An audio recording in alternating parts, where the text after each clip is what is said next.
Now, just over the past weekend, we lost another young man to mental health struggles. He went by the name Godfred Akumening, aka Immortal legend. He was a level 400 petroleum engineering student at UENR and 2025 winner of the Ghana University's debate championship.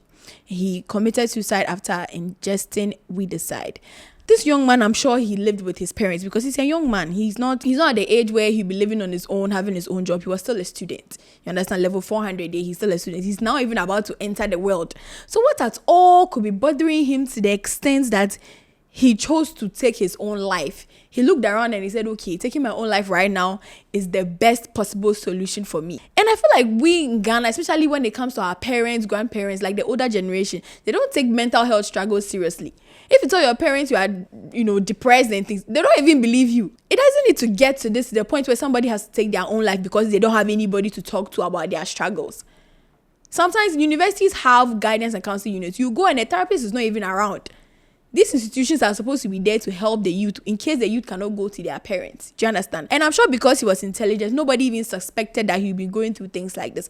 But it can happen to anybody. These mental health things, it doesn't pick and choose the slowest child or the most ugliest child or something. It can affect the most beautiful young lady, the most handsome young man, the most educated, the most intelligent. And this guy, apparently there were signs. If we go back to his last post that he made on social media, I agree with you. My point is simple. The stress, the pain, and the harsh moments are more predominant and outweigh these momentary happy moments and enjoyment. These are things that people have actually experienced. I saw one TikTok one time where it was like, when your depressed friend texts you, I love you at 2 a.m.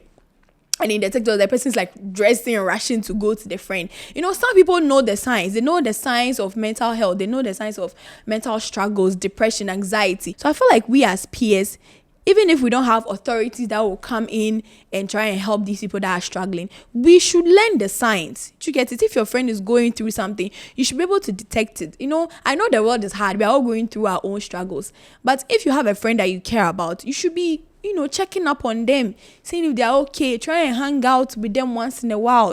Life will forever be busy. Work will always be there.